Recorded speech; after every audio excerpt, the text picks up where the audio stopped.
Merci mingi papa Roger pour na kopesa ngai maloba. Vraiment papa Roger na sepeli mingi po côté wana penza oniati yango penza bien na beteli yo maboko pe ndenge kaka bauti koloba papa.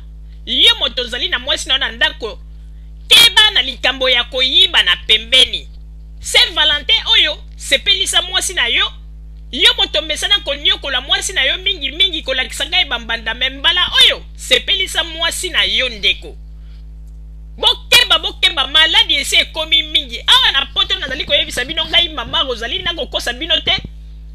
Kolanda te po mona ete mwasi mosusu moni ya za kongenga boyolobi te mwasi ya solo solo. Keba maladi ekomi mingi. Yangana tozali koloba ete ba mama, ba papa. Bozala na bomoko, bovanda na kati na mabala na bino. Batayo nyonso to bino bomonaka de gauche à droite. Oyo basi yo bomonaka batelengana go bayaka kaka mpona kobebisa mabala ya bato. Bazali basi moko bamemelaka mibali mababe.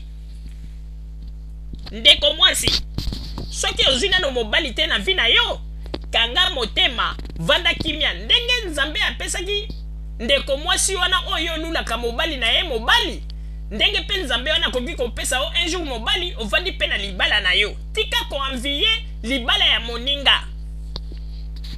Tika Saint Valentin oyo eleka malamu na kati na bamabala ya baninga, me yo kozala kaka na idete ya kobebisa kotia mobulu po ete mobali ya moninga atika mwasi na ye na ndako aya abima na yo po ete bo pase na ye ba moma kitoko. Parce que ndenge ezali wana ifo koyeba yango ete ndeko ata yo ndeko mwasi ozali kosala babiloko wana nyonso, tia yango na motu na yo ete ndeko mwasi wana ya ndako azali kaka na avantage po mokili yebi ete yende azali mwasi ya ndako, me yo ozali kaka moto bazali koyiba yo na pembeni na ndenge ya kobombana. Yango wana oyo tozalaki na yango wana na bazi ba papa bayoki, ba mama pe bayoki, feti ya Saint Valentin oyo tosengi ete harmonie ezala na kati na ba foyer, ndeko mwasi pe ndeko mobali. Toyebisi na yo soki omoni ete feti ya Saint Valentin oyo mobali na yo asali yo ezalazala, ou bien mwasi na yo asali yo ezalazala, ndeko kobanga eloko te, komela biso, betela biso histoire yango ndenge mobali na yo asali yo, tokoloba yango, tokopublie yango, tokotia yango na emission na biso pe tokodenonse mobali wana. Po ete tomoni basi mingi ya mabala bazali kosouffrir. Moko kutu basi bakomi komituna na balaki mpona nini? Alors ba papa botika kopesa basi ya ndako pasi na motema.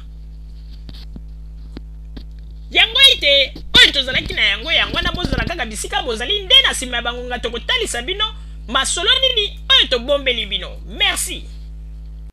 Bandeko babolingo na bandi duit kolanda émission na biso oyo tosileki kolikisa yango po ete boyeba basango nini oyo bino bokodekozela na bandi ete moto na moto asili kotire leson na ye na oyo esili kolobama na esika oyo. Yango ete tosengi na bino ete boboto ezala na bino na bafamille esika bozwani na bandi ete mbala ya nsima biso bokozwina nini tokozanga te mpona kopesa bino lisusu basango oyo esengeli mpona bino. Tosiki wana mpona lelo, merci mingi. www.zumelmin.com ezali wana mpona bino na bandi ete bokozala deside nsima ya bangonga nde boyebi nini oyo tobomeli bino. Merci.